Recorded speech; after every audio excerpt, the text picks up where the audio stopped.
Tenemos en estos tiempos una situación bastante contradictoria mirado con los ojos de la Escritura.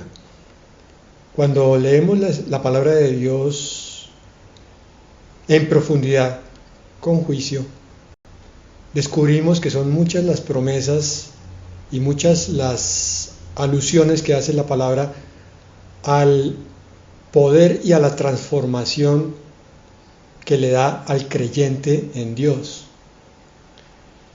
Es decir, aquella persona que tiene la capacidad de creer y que recibe de Dios también esa capacidad, como vamos a ver en la palabra, debería ser un gigante espiritual, tan sencillo como eso.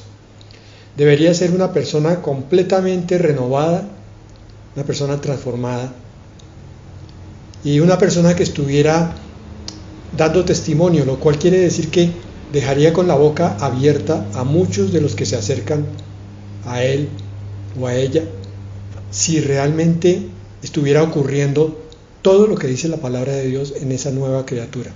Pero ¿por qué esto no es así? ¿Por qué vemos tantísimos cristianos que son, voy a decirlo de una forma bastante dura, son un remedo o copia al carbón de unas religiones?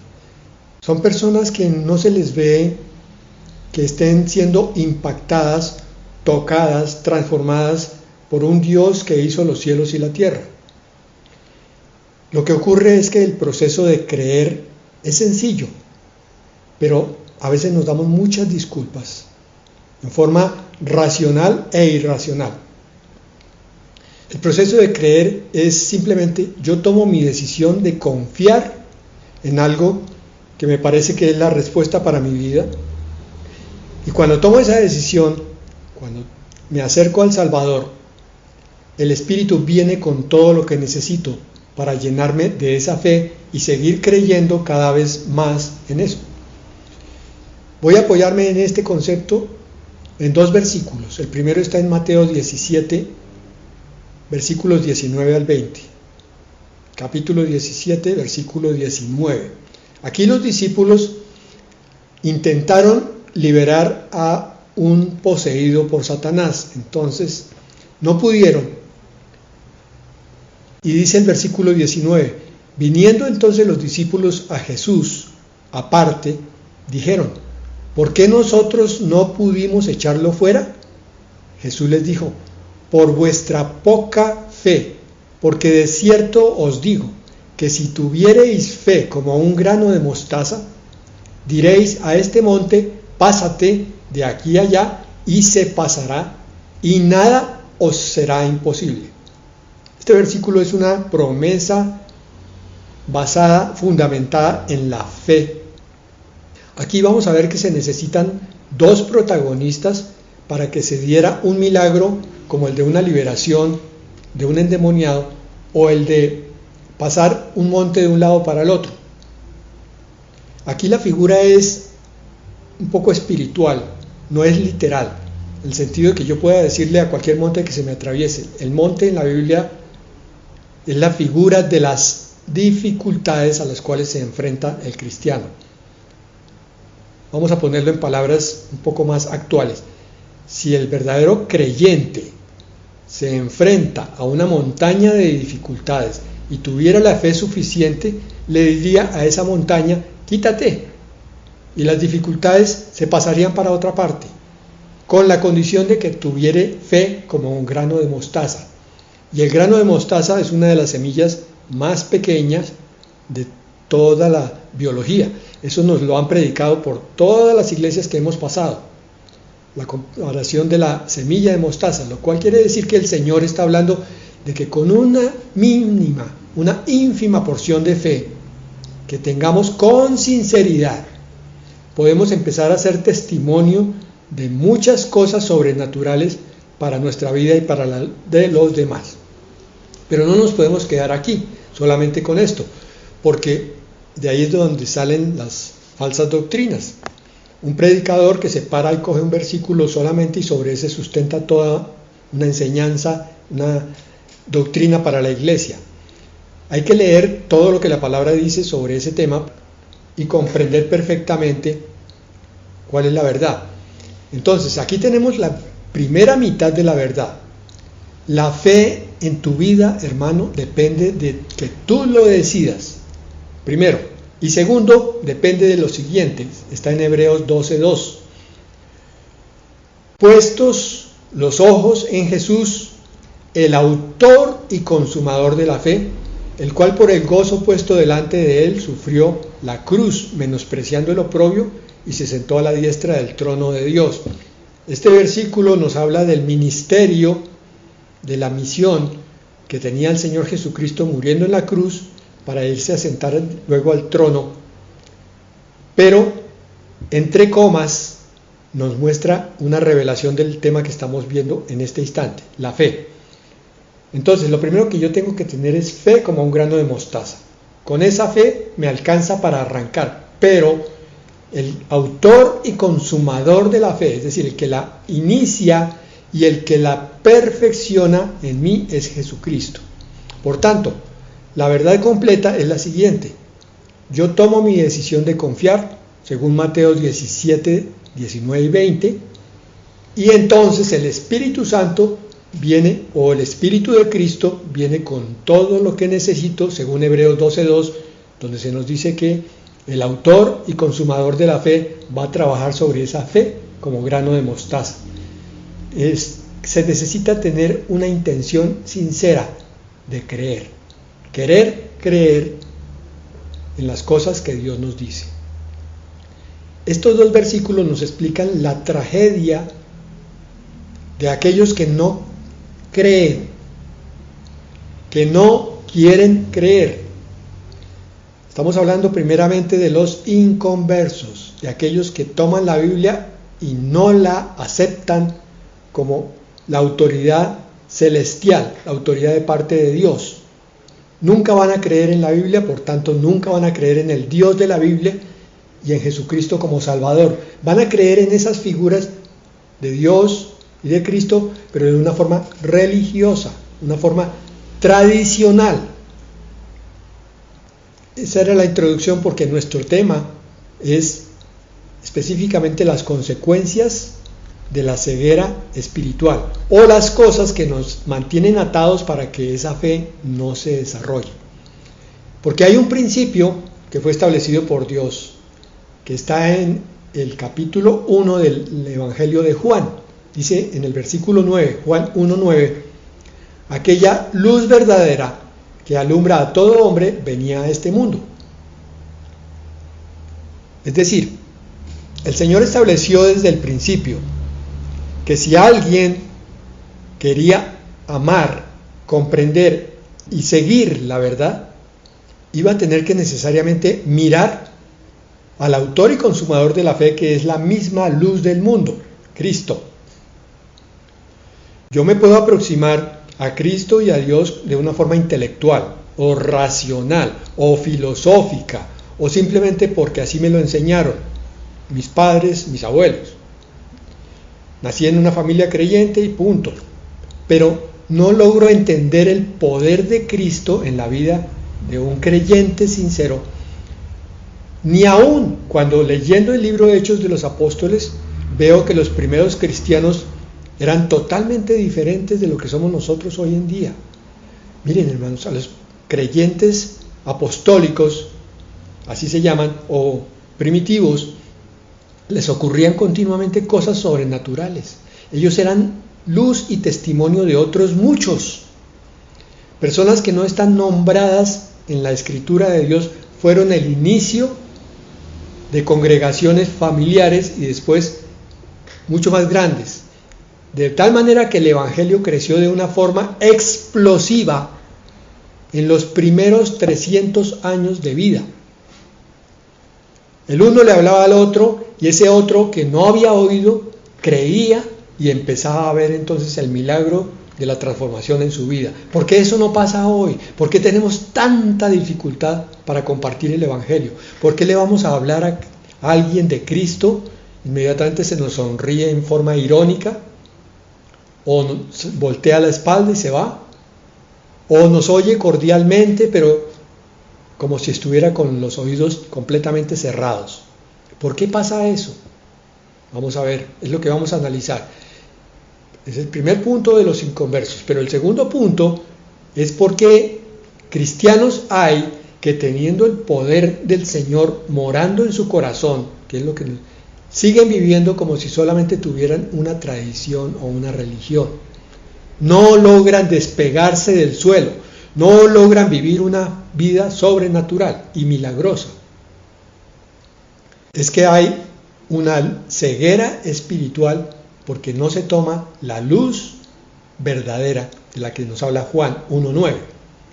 Ceguera espiritual es no poder ver ni entender lo espiritual y por tanto entonces terminan apartándose de Dios. Así van a una reunión cada 8 días, pero su vida discurre sin Dios. Pelean lo mismo, contienden, dicen mentiras, engañan, como si no hubiera un Dios en sus vidas, a pesar de que dicen que sí. Ahora, el problema es que existe una ceguera en grado completo. Eso es lo que nos explica lo que le pasa a los inconversos. Usted les va a hablar de Jesucristo y se le ríe en la cara. Están ciegos, no logran entender que ahí está la solución de sus problemas. No lo quieren tomar. Pero existe también una ceguera en grado parcial en muchos creyentes que no tienen compromiso y cercanía con Dios. Estamos en tiempos de urgencia, mis hermanos. Tantas cosas que están pasando físicamente, tantas señales de alarma que son descritas en plenitud y extensión en la Escritura, en la palabra. Y sin embargo la gente no las ve o no las quiere ver. Hay personas que comentan, sí, están pasando cosas en el mundo que antes no pasaban, pero de pronto es que el fin se acerca, pero yo creo que todavía queda tiempo. Bueno, por beneficiosa que sea la luz, la gente sigue eligiendo la oscuridad. Dice Juan 3:19, y esta es la condenación, que la luz vino al mundo y los hombres amaron más las tinieblas que la luz, porque sus obras eran malas. Pero yo no soy un asesino, pero yo no robo bancos. No importa. La maldad va en muchas otras cosas, como vamos a ver unos minutos adelante. El problema es que esta oscuridad espiritual, a diferencia de la ceguera natural, es autoprovocada por la decisión de no creer. Se le presenta la palabra de Dios y la rechaza. Pero hoy en día ya no hay excusas para la ceguera espiritual, y muchísimo menos entre los cristianos. Con todos los avances de la tecnología son muy pocas las personas que se encuentran alejadas de la luz del Evangelio. La han tenido frente. No pueden decir que no les haya llegado, solo que la han apartado. Jesús dijo en Juan 12:46, yo soy la luz. He venido al mundo para que todo aquel que cree en mí no permanezca en tinieblas. Aceptar a Cristo es tomar una decisión, y por tanto es también tomar la decisión de caminar en la luz, no en la ceguera. Lo cual quiere decir que la ceguera espiritual es autoprovocada, ya lo dije, pero lo insisto. Si elegimos quedarnos en la oscuridad espiritual, entonces tendremos que aceptar las consecuencias de esta elección, que es lo que vamos a ver a continuación. Son una serie de tendencias malignas en el individuo, y eso es lo que vemos en los incrédulos, en muchos, y en también cristianos inmaduros o cristianos carnales. Una consecuencia de la ceguera espiritual es el odio. Algunas personas están tan llenas de odio, ira o amargura que hasta se les ve en los ojos. Son esas personas que pelean por todo, que nada ni nadie les gusta, siempre encuentran lo malo en las cosas, en las circunstancias, en los días y en las personas. Y son también personas que maltratan continuamente a los que tienen cerca. Los tratan a las patadas. Aquí está el versículo que les había dicho arriba, Romanos 3:12. Esta es la descripción de todo aquel que anda sin Dios. Dice, todos se han desviado, a una se hicieron inútiles. No hay quien haga lo bueno, ni hay ni siquiera uno. Pero a ver, Fernando, esto que está diciendo usted sí es como para un asesino, como para un narcotraficante, pero no para un ser humano común y corriente. Esperen un momentico, porque esto se va poniendo cada vez más interesante. Porque Romanos 3:13 nos describe quiénes son los que no hacen nada bueno, ni siquiera uno. Dice, sepulcro abierto es su garganta. Estaba diciendo que por todo pelean y que a todo el mundo critican. Engañan de continuo con su lengua. Puede que no desfalquen una compañía, pero si se les pregunta su opinión de alguna persona, lo único que hacen es hablar mal. Y miren a continuación, veneno de serpientes hay bajo sus labios. La palabra está diciendo que estas personas, y nosotros éramos de estos, y a veces todavía se nos sale, movemos la lengua, empezamos hablando unas cosas aparentemente inocuas, y poco a poco esa lengua se va llenando de malicia, de maldad, de maledicencia, de veneno de serpiente. Y Romanos 3:14, llena está su boca de maldición y amargura. Vamos a ver que una persona que está con amargura continua es porque está en odio continuo y está resentida en su interior contra la vida, contra las personas. Ella no lo dice, pero habría que investigarlo y seguramente encontraríamos también evidencias de que está con amargura contra Dios. De alguna manera está culpando a Dios de su vida, de que no ha sido una buena vida por culpa de Dios. Que Dios entonces es aquel que la ha apartado de las buenas circunstancias. Empieza a maldecir. Y Mateo 5:21, por esa razón, dice lo siguiente: han oído que a nuestros antepasados se les dijo, no asesines, si cometes asesinato quedarás sujeto a juicio. Yo no he asesinado a nadie. Espere. Mateo 5:22, pero yo digo, y es el Señor el que está hablando, aún si te enojas con alguien, quedarás sujeto a juicio. ¿Cómo así? Esto es exagerado. Si llamas a alguien idiota, corres peligro de que te lleven ante el tribunal. ¿Cuál? Tribunal de los hombres, pero principalmente el tribunal sobrenatural. Y si maldices a alguien, corres peligro de caer en los fuegos del infierno. El Señor empieza este pasaje de Mateo 5, que es parte del Sermón del Monte, o sea, es la constitución del reino, diciendo, cuidado con violentar el mandamiento que yo te di, no matarás. Pero ahora, en este tiempo que estamos en el Espíritu, la cuestión llega mucho más allá. Matar no es solamente clavarle un puñal o pegarle un tiro a una persona. Tú matas con la lengua cuando te enojas con alguien y le dices cosas injustas. Por eso dice aquí, quedarás sujeto a juicio. Si llamas idiota o lo insultas de cualquier manera, lo por debajeas, lo menosprecias con tus palabras, corres peligro de que te lleven ante el tribunal, porque estás viviendo una doble naturaleza. Dices que estás con Dios, pero tu boca está hablando cosas del infierno. Entonces recordemos nuestra obligación delante de Dios en su enseñanza, que es la de ser pacificadores para no darle lugar al diablo con peleas que lo alimentan. Satanás se mueve de una manera y parece que las cosas negativas lo alimentan de alguna forma. Por eso donde quiera que está Satanás hay homicidios, hay mentira, hay maledicencia, hay maldición, hay odio y amargura. Porque así como llamémoslo de esta forma un poquito atrevida, la energía positiva de Dios nos alimenta y nos transforma, la energía negativa de nosotros alimenta el reino de la oscuridad. Y él, a su vez, viene a colocar más oscuridad en nosotros.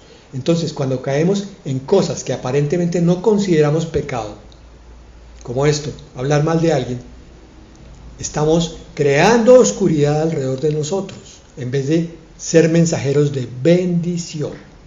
Satanás sabe esto y por esa razón él quiere destruir primeramente el corazón del creyente, después acabar con la familia y continuar entonces con la sociedad. El odio y la amargura son una de las primeras causas por las cuales la fe tambalea en muchos y por lo cual no hay visión y discernimiento espiritual. Otra consecuencia de la ceguera espiritual es la codicia. Cuando yo estoy ciego, me dejo guiar por la apariencia y conforme a la apariencia entonces empiezo a escoger. Solamente piensan estos codiciosos en lo que pueden conseguir y en cómo aprovecharse de una circunstancia favorable para conseguir dinero o de una persona. En todo caso, salir ganando sea como sea. Lucas 8:14 dice: la semilla que cayó entre los espinos son los que han oído la palabra de Dios y al continuar su camino son ahogados por las preocupaciones, las riquezas y los placeres de la vida y su fruto no madura. Esta parábola del sembrador o de la semilla nos describe al oyente de la palabra. Uno que sí oye, deja que la semilla caiga, pero en su corazón hay espinos. No es un terreno favorable. Y esos espinos son las preocupaciones, o el amor de las riquezas, o la sensualidad hacia los placeres de la vida.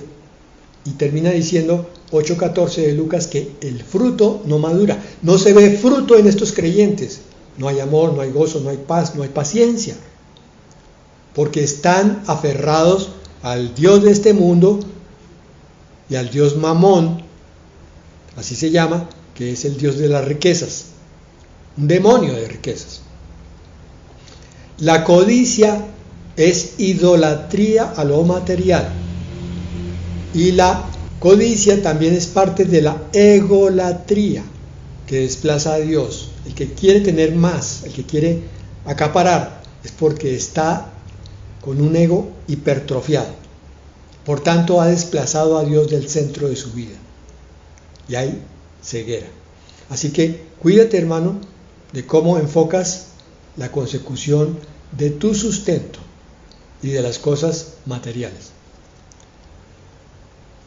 Otro aspecto de las tinieblas espirituales se llaman la vanagloria de la vida.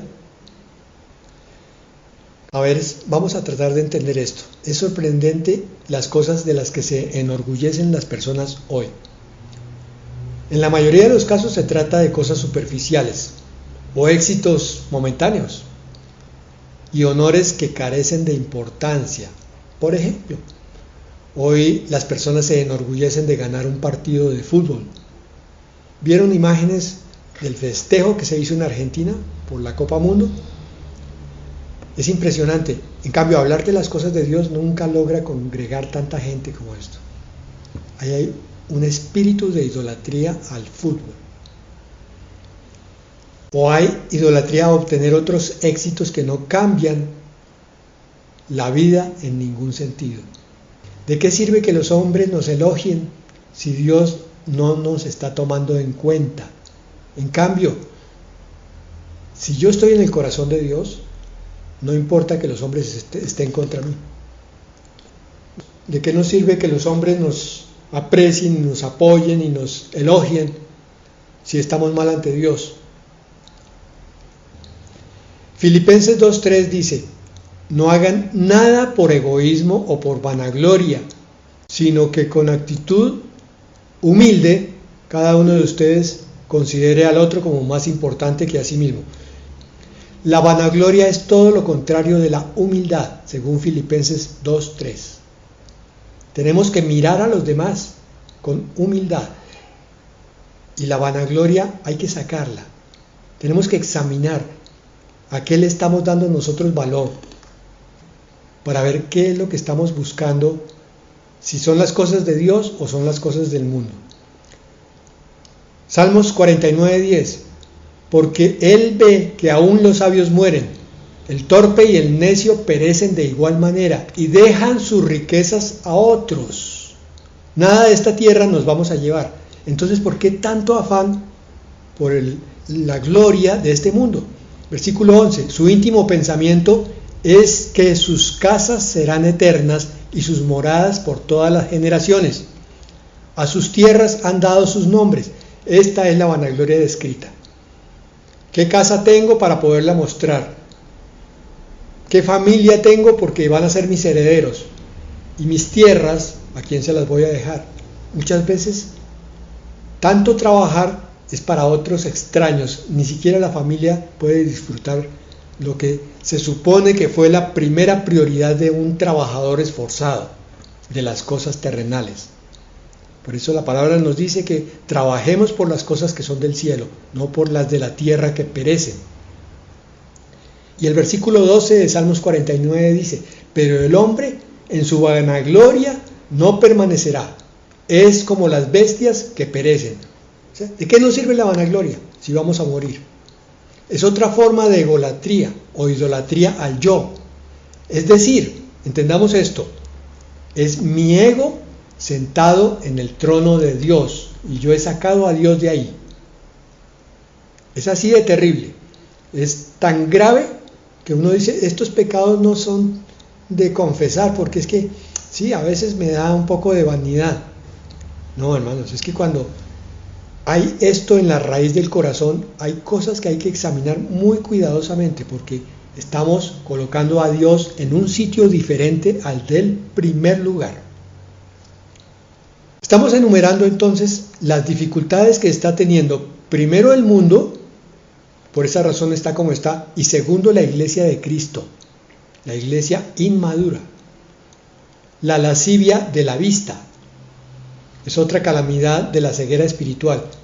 El Señor en Mateo 5:28 dijo, pero yo os digo que cualquiera que mira a una mujer para codiciarla ya adulteró con ella en su corazón. Esto no es solo para el hombre. La lujuria es el objetivo final del deseo carnal. Constituye el fundamento de muchos pecados. Un hombre que es infiel a su esposa empieza con mentiras, empieza con robos, a quitarle el dinero que le corresponde a la familia para dárselo a la que llegó en segundo lugar. Y a veces otros pecados todavía más graves. Por eso no se trata tanto del acto como de la intención del corazón. Y como creyentes en la palabra de Dios debemos aprender a confesar las intenciones, así sean momentáneas, que se nos presenten. En 1 de Juan 2:16 dice, porque todo lo que hay en el mundo, los deseos de la carne, la lascivia, los deseos de los ojos, la avaricia, y las vanaglorias de la vida, no provienen del Padre, sino del mundo. Entonces aquí Juan nos exhorta a que busquemos las cosas de Dios y nos apartemos del mundo y sus atractivos. Pero es que usted está diciendo que entonces nos volvamos monjes. No, hermano. Estoy diciendo que confesemos primero estas debilidades y digámosles al Señor que nos ayude. Y entonces vamos a ver un milagro. Y es como el Señor viene a aplacar, a calmar estas atracciones fatales que eran patrimonio de nuestra vida antes de conocer a Cristo, pero que conociendo el poder de Cristo en nuestra vida, esta tendencia al pecado queda anulada por el poder de Dios. Y entonces nosotros podemos crecer en fe, en madurez, porque vamos descubriendo cómo el poder de Dios va transformando nuestra vida, que antes era un caos. La lascivia es otra forma de egolatría, toda esta vanidad de los sentidos, y finalmente es muy parecida a la gula. Mire que hoy los creyentes no consideran la gula como pecado, y vemos bastantes creyentes por ahí que están cayendo en este pecadito, la gula, muy similar a la lascivia. comer en exceso, el dañar el cuerpo con la comida. Tenemos ahora la incredulidad. Nos impide acercarnos al Padre por medio del Hijo y nos aleja del reino de Dios. Pero lo peor es que nos empuja al reino de este mundo. La incredulidad, no nos damos cuenta, pero nos saca de Dios y nos manda a los brazos del diablo. Y también tengo que decir que mucha de la iglesia cristiana de hoy en día está como está porque se está dando permiso de guardar incredulidad en su corazón. Ah, no, eso es palabra para el pastor. Ah, no, eso le toca a él, pero a mí no. No, hermano, en la palabra de Dios el Señor no hizo distinción. Dijo, esto es para mi pueblo, para mis hijos, para todos los que crean en mí. La obligación es de todos. La obligación de santificarnos es de todos. Y la incredulidad además nos aparta de lo que Dios ha planeado para nosotros. El plan de Dios no se puede cumplir en el incrédulo. Juan 5:44 dice, ¿cómo pueden creer cuando reciben gloria los unos de los otros y no buscan la gloria que viene del Dios único? Está diciendo aquí el Señor que hay falta de fe porque se busca mucho el reconocimiento de los hombres. Las iglesias que se congregan en eventos grandes para ser tenidas en mejor prestigio que las otras que no se congregan y entre ellas también peleando las unas con las otras. Pero no se está buscando el verdadero honor del Señor. Hermanos, yo estoy diciendo esto, es urgente que volvamos a los inicios, que volvamos al primer amor, es urgente que busquemos al Señor con el corazón completamente sincerado con Él, con el corazón completamente comprometido y ya no nos demos más permiso de tibiezas, permisos de indiferencias y permisos de incredulidad. Juan 20:27, aquí tenemos el peor ejemplo de incredulidad entre los propios creyentes del Señor. Luego dijo a Tomás, el propio Señor Jesucristo, acerca aquí tu dedo y mira mis manos. Extiende aquí tu mano y métela en mi costado. Y no seas incrédulo, sino creyente. Miren, claramente aquí está el Señor diciéndole a Tomás, hijo, tú tienes dos opciones, o crees o no crees. Yo te digo, cree, decide creer. Afortunadamente Tomás hizo esa decisión y lo que pasó a continuación es que cayó de rodillas delante del Señor Jesucristo diciéndole, mi Señor y mi Dios. Al fin se le abrió la ceguera espiritual con la que había cargado durante 3 años y medio siendo discípulo del Señor, oyendo al mejor predicador del universo, pero él había decidido no creer. Así que, hermanos, si encontramos en nosotros el más mínimo rastro de incredulidad, podemos inmediatamente presentarnos delante del Señor para tomar la decisión de creer y decirle, Señor, aumenta nuestra fe y quita toda ceguera, quita, Señor, todo velo que no nos deje ver la profundidad de tu palabra. Quita, Señor, de nosotros esa urgencia de buscar aprobación de los hombres cuando lo que debemos es buscar la aprobación tuya, Señor. Queremos ver las grandezas, los tesoros, las alturas de tu palabra y de tu verdad. Queremos, Señor, que toques nuestro corazón y entonces tengamos un sentido claro de que nuestro corazón está ardiendo para ti, no que está en indiferencia, no que está en soledad y simplemente oyendo palabra como si fuera un discurso, sino que cada palabra que tú digas, Señor, yo sepa que está saliendo de tu boca. Y espero, Padre, que toques mi corazón y lo marques para ti, por toda la eternidad, para que yo esté contigo desde ahora y para siempre. Gracias, Señor, en el nombre de Jesús. Amén.